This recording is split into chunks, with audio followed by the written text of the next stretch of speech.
20 years ago today, Tony Blair became the Prime Minister of the United Kingdom with an absolutely humongous parliamentary majority after what can only be described as a completely brilliant campaign, full of optimism, full of this new idea that had been cooked up by Blair, Campbell and Mandelson of the third way. New politics, new Britain. This is what it sounded like.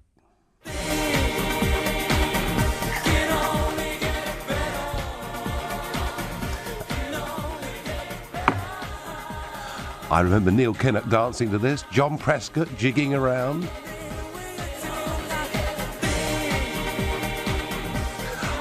I mean, it was so brilliant, I almost believed it myself.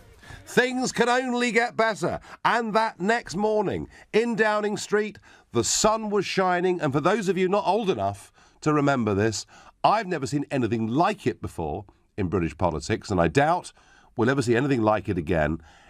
He was greeted by the crowds and by the media.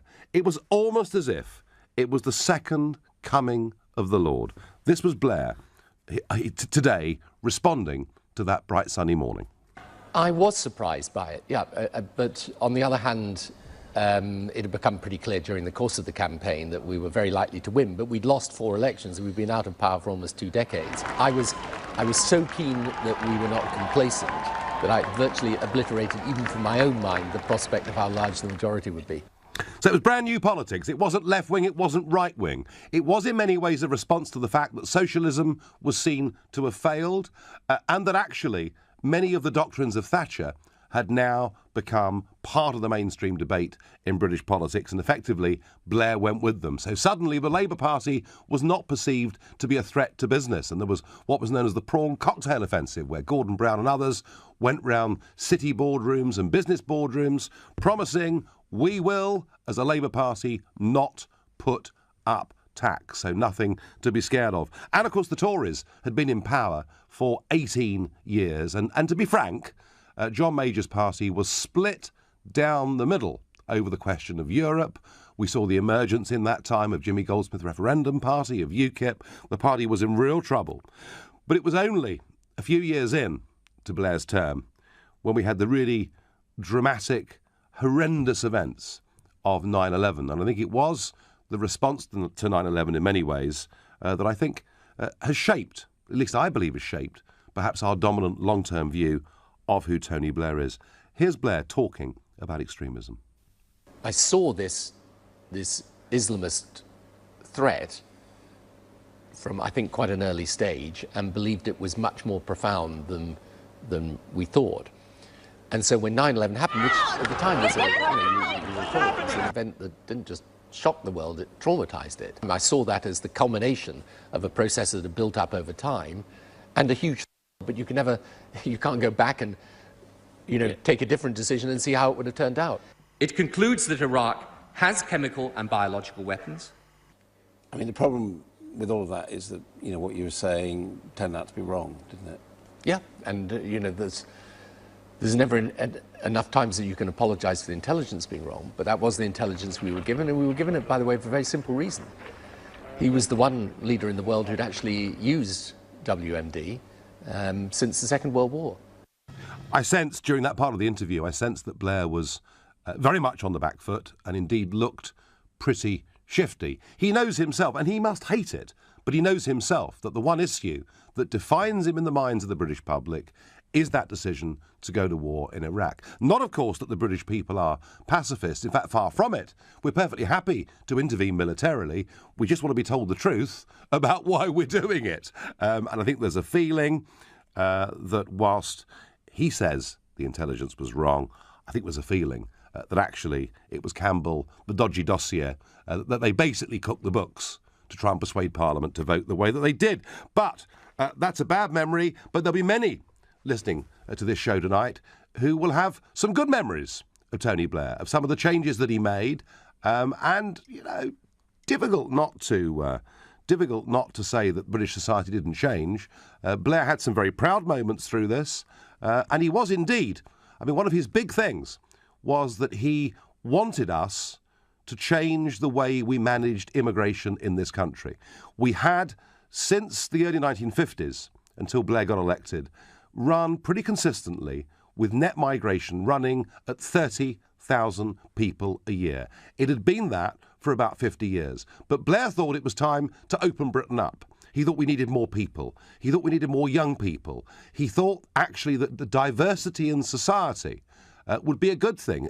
I mean, they even boasted, New Labour, about rubbing the noses of the right in diversity. And I think this is another controversial thing, but one that he still today believes has been an absolutely massive success. Here he is on that subject. I do think we underestimated the numbers of people, but it was a completely different situation in 2004. And by the way, never forget, this is what's so extraordinary to me about this current situation. Enlargement of the European Union, bringing Eastern Europe into Europe, was a huge positive thing. Well, Blair, completely unapologetic about all of that. But there are other things, other changes in society that Blair, and perhaps again, Adam Bolton from Sky News had him a bit on the back foot on immigration. But here's Blair on the front foot, talking about his proudest achievements as Prime Minister. Obviously, there's things like there's lots of different things. I mean, I think you could talk about the changes we made socially in terms of attitudes to race, to women's equality, to gay rights. Obviously, there's things like the Good Friday Agreement that we've talked about.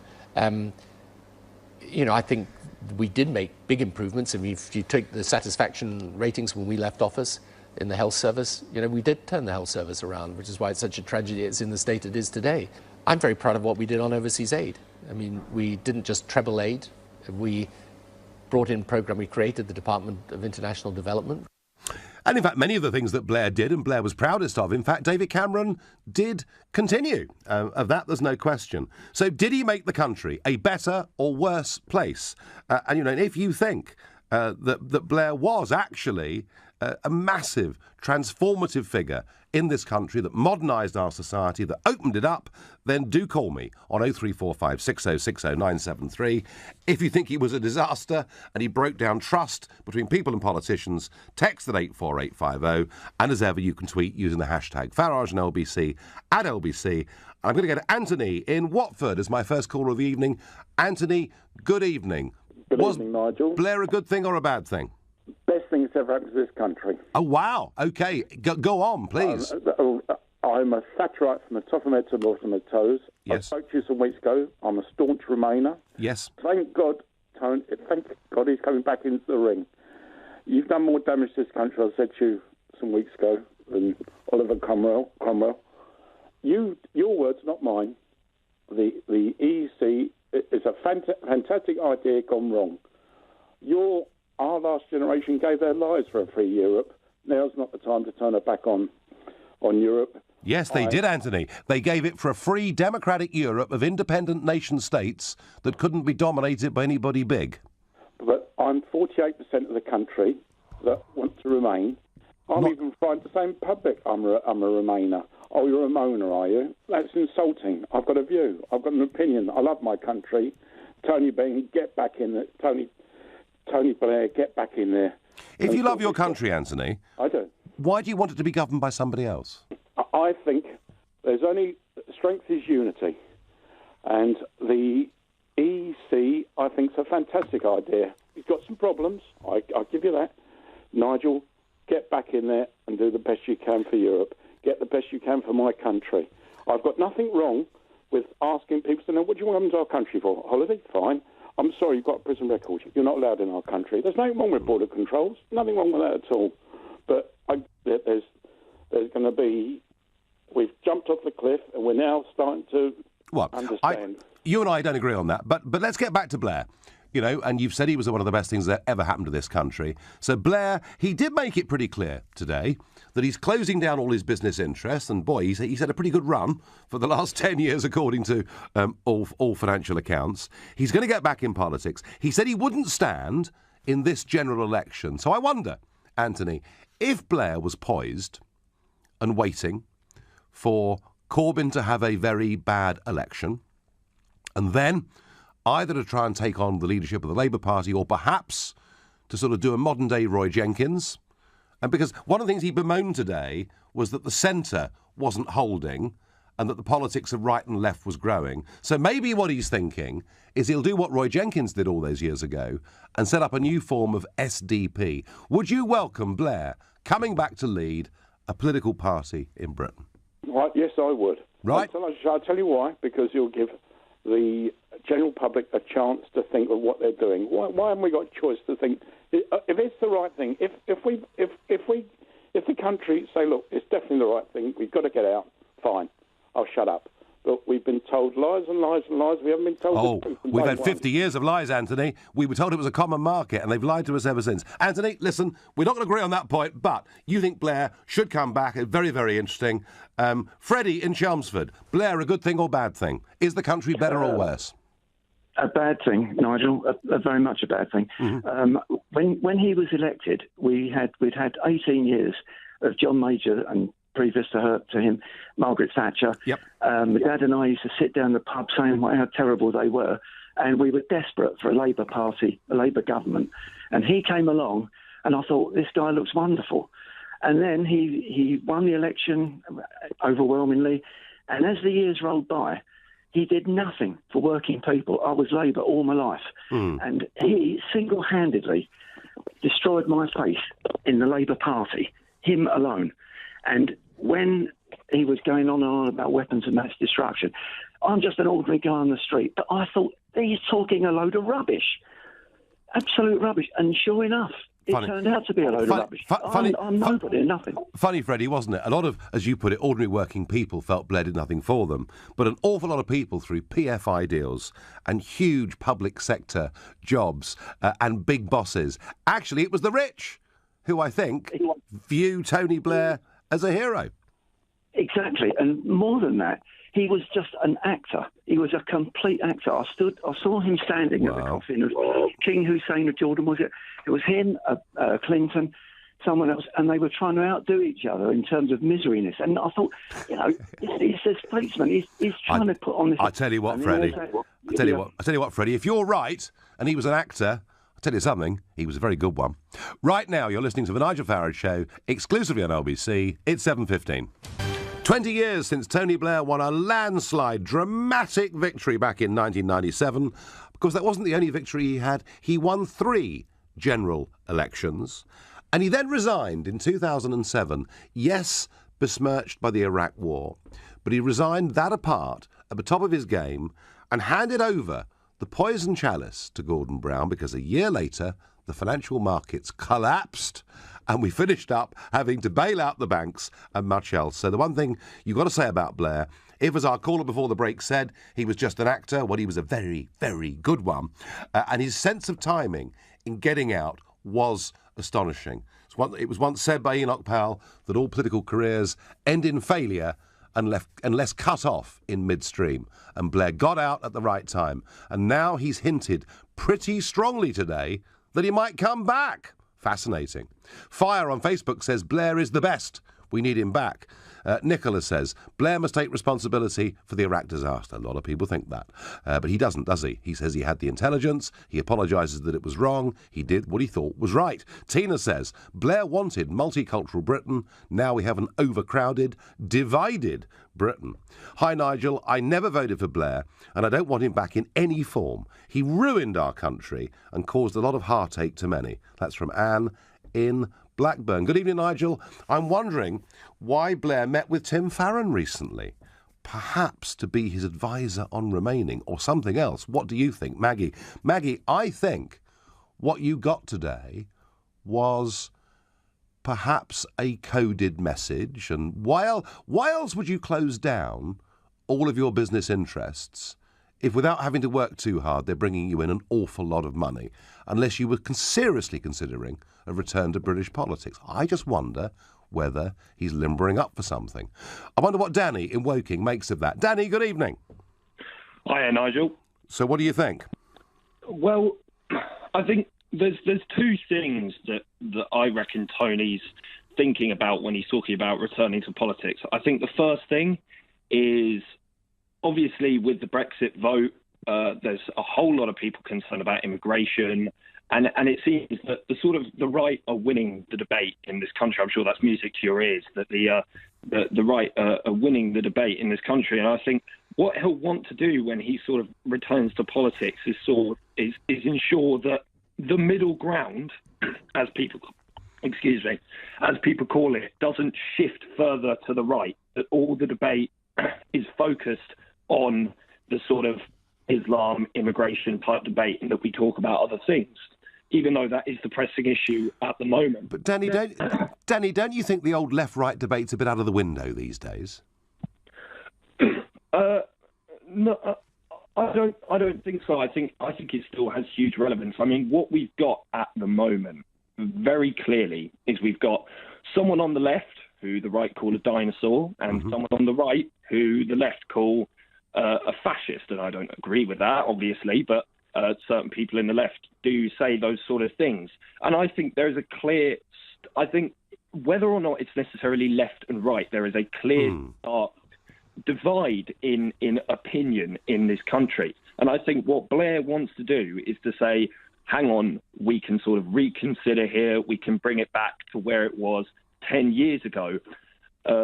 And that's fine, but the issue is, as someone who's sort of a Labour supporter, who is a Labour member, the issue is, for me, is right before a general election, I'm more to the centre than the Labour Party currently is. But does that mean that I want Tony Blair saying, do not vote for Corbyn because it's going to be a disaster? Essentially, he didn't do that, did he? Come on, let's be fair. I mean, I know it was pretty lukewarm, but he did say, I want people to vote Labour. I mean, it was through gritted teeth, Danny, I grant you. But he wasn't I'm talking about the possibilities if he does return of what he's thinking and what his actions will be. Because Danny, I love Tony Blair, but I don't think that... Danny, let's put this to you.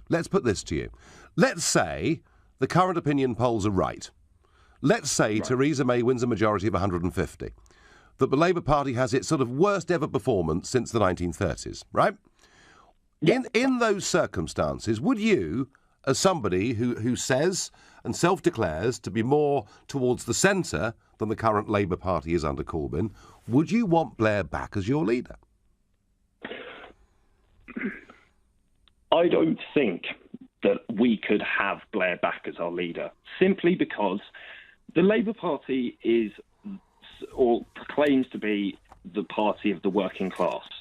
And I think what Blair what Blair did was a very admirable thing in saying, you know, we have to appeal to the working class, but we have to appeal to the middle class as well. And I think it's not. There's a balance between policy and personality, obviously, in politics. And the thing is with Blair is that a lot of his policies were fantastic. I mean, things about extra teachers, support staff in the NHS, all that kind of stuff. But you can't be...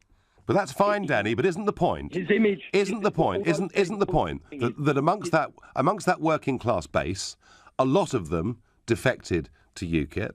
A lot of them, even though Corbyn may be more on the left, but a lot of them do not find his sort of North London intellectual socialism appealing in any way at all. Yeah. And actually, isn't the Labour Party's real problem that whether it's Corbyn leading it or Blair leading it, that working class vote just doesn't connect anymore with Labour? That's what I was going to say, is Blair might have a lot of policies that did actually work for working class people, but it's very much overshadowed by immigration, the Iraq War, absolutely, and also the personality debate, in that I don't think that Blair could rescue the Labour Party simply because of what his public image is. I think if they found a new, fresh candidate from wherever they could find it that had the same sort of policy and personality as Blair, but wasn't actually so dodgy, if you don't mind me using that word in a way, because that's what people think he is. Well, they do, I'm afraid. No, I think, Danny, he broke down trust. Whatever people said about John Major, they never called him a liar. And actually, after the Iraq War, people called Blair a liar, and I think there was a breakdown of trust, Danny. And I also think that with Campbell and Mandelson, they ushered in an area of spin where it all became style over substance. And look at this general election today. I mean, amazing, isn't it? When the Prime Minister is asked what she thought about a mugwump, And she says, what this country needs is strong and stable leadership, not a coalition of chaos. And that was the politics, Danny, that Blair, Campbell and Mandelson gave us. I thank you for your call. Clive says to me on Facebook, Blair was one of the most successful premiers of the 20th century. No recessions, massive school building with hospital expansions. Commentators on the far left are deluded. Yes, Clive, the recession started a year after he'd resigned. I wonder whether he saw it coming. And as for hospital expansion, done under PFI deals, which made a lot of people in the private sector benefit hugely out of the National Health Service and have left many of our hospitals with such massive repayments, they're struggling to provide basic patient care today. I'm going to ask Chris in Isleworth whether he thinks Blair made this country a better place. I think he did, Nigel. Well, you say PFI was a failure, but still... Disaster. But the NHS, the best sort of user satisfaction was under Blair. He brought up the hospitals, the buildings and the infrastructure. They had funding. They didn't have any doctor strikes under him. Now we're getting them.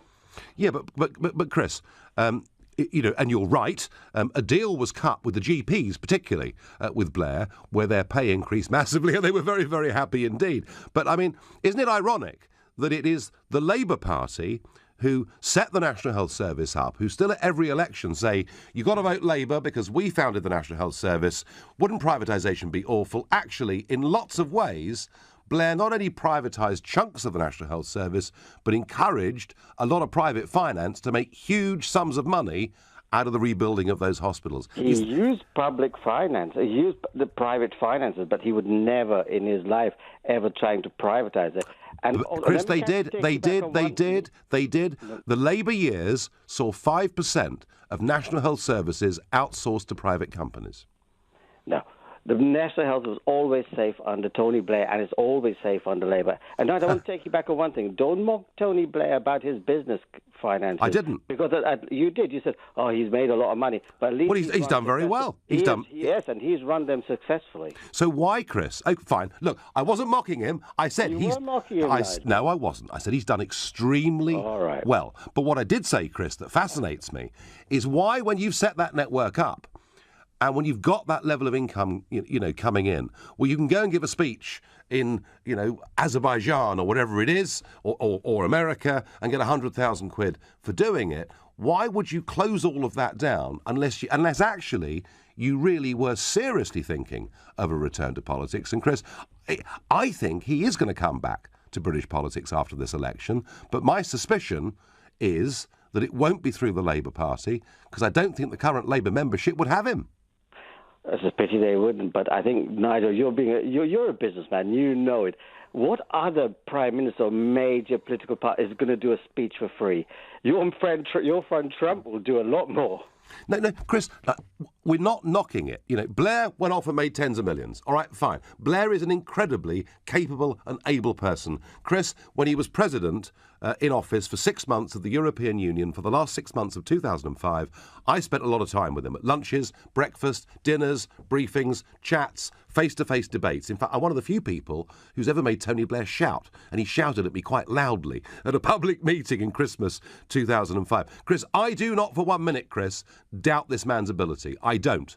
I think in terms of a performer, he's the best we've seen in modern times. What I doubt is whether he was a success as a Prime Minister, and I don't think he was, and I think he did break down trust between voters and politics and brought a new form of cynicism in. No, he made change for good. Everyone always goes back to Iraq. What about Bosnia? He went in there and saved those Muslims in that country when no one else wanted to help them. Well, the problem was that it was the perceived success of Bosnia that led him, I think, to believe that he was invincible in terms of foreign and military policy. And after that, there was no stopping him. Chris, I thank you for your call. You're listening to the Nigel Farage Show, exclusively on LBC. It's 7:30 and it's Bank Holiday Monday, and a lot of you are sitting in motor cars coming back from a day out at the seaside. You've got wet waterproofs and boots in the back, and many of you probably haven't listened to this show before, but I'm here every night from Monday through Thursday, and I'm happy to take on people who support what I've done in the past or who despise what I've done in the past. And of course, I suppose the main area for me has been the European Union. And whilst we're discussing tonight, 20 years on, whether Blair was a success or a failure, difficult not to make a comment about the reports that have appeared in a German newspaper. And this is a phone conversation that has taken place between Jean-Claude Juncker, the President of the European Commission, the man who every month comes to the European Parliament and sits in seat number 21, and I sit in seat number 20. So I've got to know the bloke quite well over the years. And he said to Merkel that the dinner with Theresa May in number 10 Downing Street was all a bit of a disaster. He said Mrs May is living in another galaxy and deluding herself. He was even rude about the food, playing to a sort of classic European stereotype of what the Brits are. And, you know, one thing that we learn from this is that no negotiations with these people will ever take place in secret, and that we're not dealing, frankly, with honourable people. They are not prepared to play this with a straight bat. And I think it's a big lesson, an object lesson to Mrs May, that actually anything that is said in private will be briefed out. They are kind of stuck in this mindset. They're stuck in this mentality that says that whatever happens, they mustn't be nice to the Brits. Well, history tells us when they're rude about us and abusive about us, it makes us even more determined. But back to Mr Blair. And Mr Blair, who has hinted strongly today that he intends to return to British politics. He's closed down his business interests. Steve on Facebook says, the UK needs Blair to bring us back together again to fight the modern-day threats. Robert says, Blair created the situation for bankruptcy and then bailed out just before it went wrong. Well, he did get out spectacularly well in 2007 before everything hit the fan in 2008. I'm going to ask Steve in Stanmore, did Tony Blair make this country better, Steve? No, Nigel. Right. I did vote for him in his first term of office. Yes. I cried with tears of joy, believing that he was going to create, remember he said, working for a fairer Britain? Yes. Then if you noticed in the next two terms, they dropped that phrase to Britain is working. Yes. His legacy is, after 13 years' rule, if you don't take the low wage, we'll get someone in from Poland. Well, he did say today, actually, that they slightly underestimated the numbers that would come because the official figure was 13,000 a year. Yes. But to be fair, the mass immigration that Tony Blair gave us didn't just come from the European Union, because as many people came to Britain from outside the European Union as came from within. Yeah, I must admit, I'm just using that as a... Sure. Not personally against Poles, but just as a phrase of, you know, as you know, it was... People questioned that the Poles were the first that people in this country noticed. So is to you, Steve, is immigration and the change in people's incomes, is that his biggest failure? Yes. It is. Absolutely. Yeah, I think absolutely. Even bigger than Iraq? Yeah. No, that's not an issue for me. Right, okay. Not an issue in any shape or form. It's uncontrolled, and I qualify that phrase, uncontrolled, like you do yourself, uncontrolled immigration. Yes. They did not plan. We have got a housing shortage, where the NHS is stretched, and I blame Tony Blair for the mess that this country is in. Steve, that point couldn't be clearer. Thank you. Douglas is calling from Denmark. So, Blair, 20 years on, success or failure, Douglas? Well, I think it's a question of personal taste. If I can be a bit frank and say, let's be optimistic and say the majority of people believed he did a good job. I'll put that to one side. The point I wanted to make was, I've lived in Denmark for 10 years. I still follow politics very closely. And I served in Iraq in 2005. Yep. I had no problem with doing that. And obviously it's debate about the weapons of mass destruction. And that's part of the package as a soldier. You do your duty. So I'm very proud to have a medal on my chest. My point is this. I think it's extremely unacceptable now that Blair comes out and says, well, the people who were voted to leave, they still didn't know what they were voting for. And that's what I find quite disgusting, to be honest. Do you? Go on, why? Well, because how can you on the one hand, talk badly about the people who voted to say they still didn't know what they were voting for, it's still not late to stop Brexit, but on the other hand, you can accept the fact that people like me and thousands of other men and women will happily serve on his behalf in the army. And I think that's the irony of the situation. So he sort of really has his own form of democracy, doesn't he? That he likes some results, but if it doesn't go his way, he disrespects it, and effectively says sort of either we've all been conned or we're all stupid. Absolutely. I think it would be a step backwards if he returns to British politics. Douglas, again, another caller whose point couldn't be clearer, and thank you. Nigel, the return of Tony Blair, he has the charisma of a double-glazing salesman. Every time I see or hear Blair, I think past the sick bucket, says Roger in Ruislip, very helpfully. Well, Roger, like it or not, I think he's limbering for a comeback, and perhaps a big one, if Labour do very badly in this election on the 8th of June. Conrad in Bristol. Was he good for the country? Was he bad for the country? Was he a bit of both? Well, good evening, Nigel. It's lovely to speak to you. I'm an enormous fan. What I would say is this. He did have some successes on domestic policy. He did some things which were very good for this country. He was undoubtedly an enormous success in the brand of politics that he brought forward, keeping those sort of Thatcherite free market economics, but at the same time... Isn't it ironic, Conrad? Isn't it ironic that we're getting people ringing up saying Blair was a really good Thatcherite? Well, yeah, it's funny. It's true, of course. I studied politics. It could not be truer that he bought into that brand of politics. The fact that he got people like my father, who's an investment banker who works for Goldman Sachs, to vote for him over and over again. He became a Labour Party donor. That sort of tells part of the story. But then we look at things like Iraq, the European Union. He should have offered this country a referendum on the Lisbon Treaty. He should have done that. I mean, obviously that came to Gordon Brown and because he stepped down slightly before that. But the fact is he willfully deceived the British people with the Lisbon Treaty. On immigration, he didn't have a clue what he was doing. The underestimates of how many people would come here from Eastern Europe, that was a total disaster to this country. And undoubtedly Iraq. I mean, that is the biggest one for me. I mean, how many people died over there in Iraq? I mean, just an absolute disaster. I recently watched the documentary The Killings of Tony Blair by George Galloway. And, if you watch that, it could not be clearer. I mean, I understand that is a bit biased, but it's a very, very compelling case. I mean, George does have a very strong point of view. Yeah, of course, but it's a very compelling case, and you see people like David Davis, the Brexit secretary, talking in there. It's a very compelling case. Yeah. So, Conrad, you said your father became a Labour donor, and if you asked him what was Blair's biggest success, what would he say? Do you think? Well, I really do struggle with that because I don't. I mean, we don't get along at all. I'm sort of a conservative, but I also lean towards UKIP, whereas he is very much a Blairite man.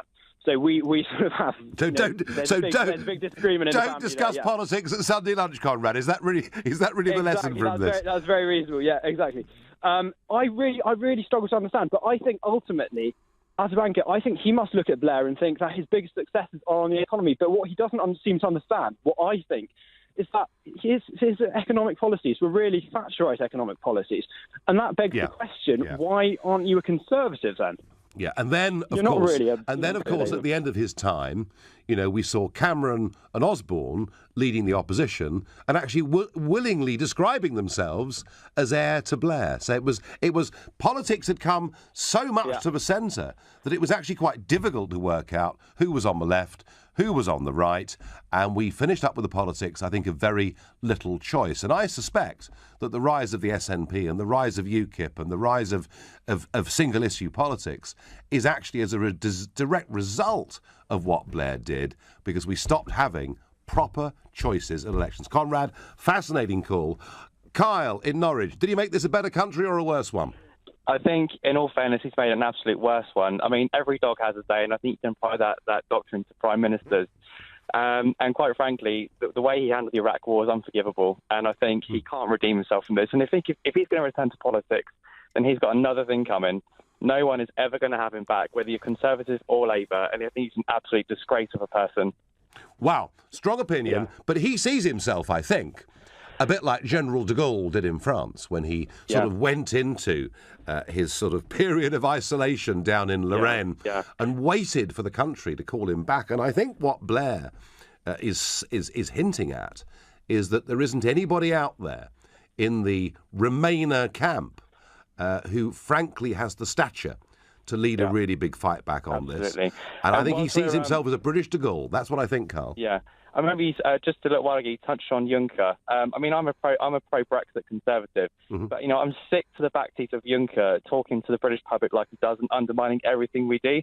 He's the face of the European Union. No wonder why people don't like them. No wonder why the whole because they're bullies, and they're thugs. And I called them. I said the other week in Parliament that I thought they were behaving like the mafia. I said, you're demanding a ransom from us as if we're hostages. We're not. We're a free country. And I got ticked off by the President of the European Parliament, who was Italian. I said, well, I'm very sorry if I've used the word mafia, and I apologise for any cultural sensitivities. I'll just call you a bunch of gangsters instead. And just know this, Nigel. I'm 100% behind you in what you do. I think you're a fantastic person. Keep on doing what you're doing. Carl, you've got my full support. You're very kind. Thank you very much indeed. Well, I've had some interactions with Tony Blair. I've seen this business of style and substance and result, and I'll talk about that, but not right now because you're listening to the Nigel Farage Show exclusively on LBC, and it's 7:45. 20 years ago, the music was playing, things could only get better, the sun was shining, thousands of people were thronging Downing Street, and if you watch the BBC, it was like the second coming of the Lord. And 20 years on, we're analysing, did he make the country a better or a worse place? My main interaction with him was in the last half of 2005, when he was, for 6 months, the president of the European Council, the rotating 6-month presidency. And I think my experience with him during that time said everything. He was, at all times, utterly charming.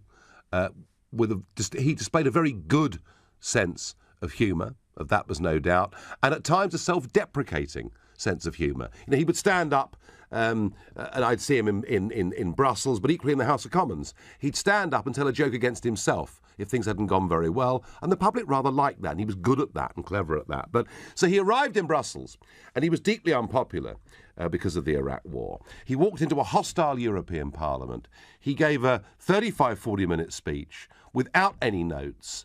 It finished with a huge standing ovation. He was a star. He was a brilliant performer. I think actually in political terms, the best that I've ever seen.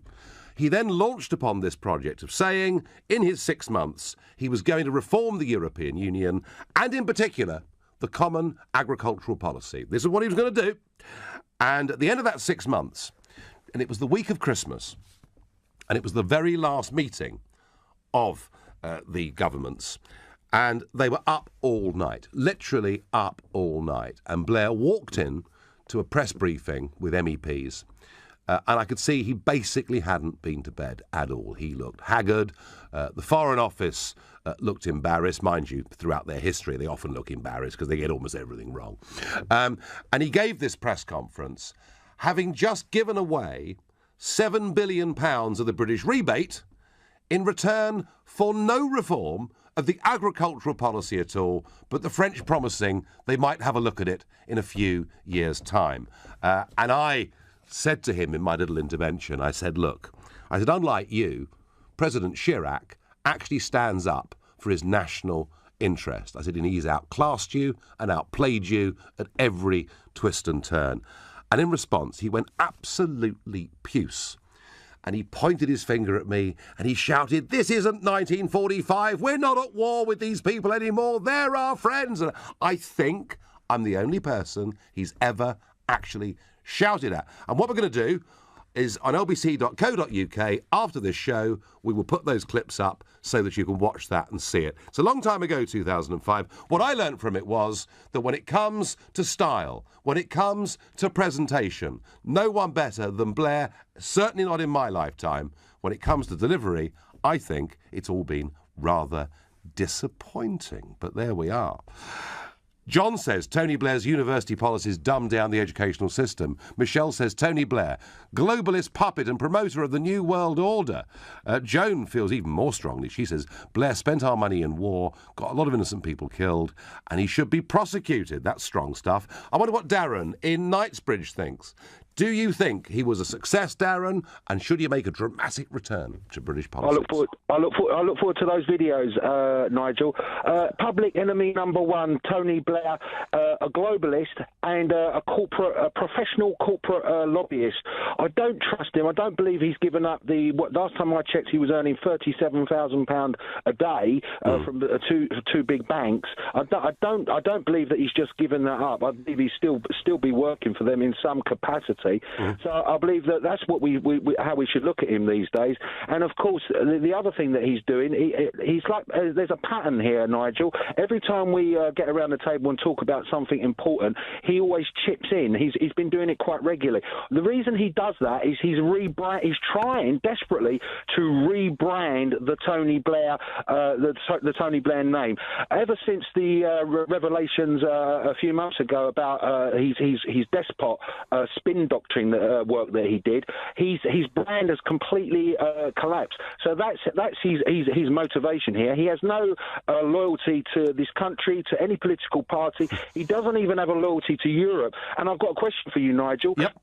When Greece was brought into the European Union and it had no money and it really shouldn't have been a player, but it was convinced to borrow money from big American banks, was it Tony Blair who was the broker that he was the one that was doing the business there between the European Union and these big banks? And I doubt that, Darren. I doubt that very much indeed, because Greece actually joined the European Union back in 81, I think it was. But when Greece joined the euro, Blair was the British Prime Minister, and I very much doubt he would have played a brokerage role in that. But what Blair believed then and believes now is that the euro was a good thing, and he was desperate to get the United Kingdom to join the euro. And thank goodness we didn't. So if he was wrong about the biggest economic decision this country's had to take post-1945, why would we trust his view now, Darren? Exactly. And of course, there's the other thing that's been in the papers, but not in the media high profile, is this recent Attorney General case. They're blocking a court case against him from an aggression claim of a crime. And it's our country. Well, Darren, you know, we have to be careful about some of this stuff, but I do take it you feel very strongly about Blair, as indeed does James, who texts me. Blair's legacy is that he has destroyed trust in politics in this country. I kind of was heading a bit, James, in that direction earlier, wasn't I? I'm going to ask Robert in Basildon, is this country a better place 20 years on from Blair's election? Hello, Mr. Farage. It's an absolute pleasure being on your show for a start. I do believe that Blair was a good Prime Minister. I sincerely believe that. For a start, he was very pro-factor economics as a... This is hilarious, Robert. It's really very, very funny, but go on, keep going. Well, for a start, he was economically on the right and socially on the left. For me, that mix is not a good one. As for economics, I do believe that he was a good Prime Minister. Socially, no. He dragged us into the Iraq War, which turned out to be an absolute disaster and sparked what we still have today, many years later, of course. And he gave light to the opposition that is Labour. Obviously, that's been torn down by Jeremy Corbyn today. However, he did revitalise Labour. With the new Labour movement, he finally gave hope to the opposition. And again, we were arguably a democracy because we had a strong opposition. And a strong opposition is, of course, important to democracy. Well, he put together, Robert, the most phenomenal election machine any of us have seen in our lifetimes. They were very, very good at it, weren't they?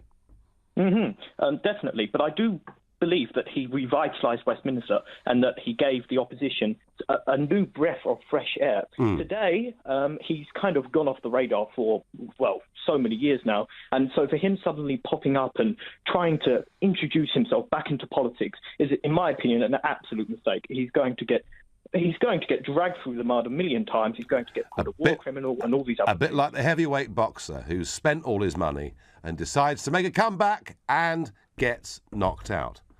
Unlike our new heavyweight champion Joshua, who, wow, if any of you saw it at the weekend, it was something special. Robert, I thank you. James in Harrogate, did Blair make this a better or worse country?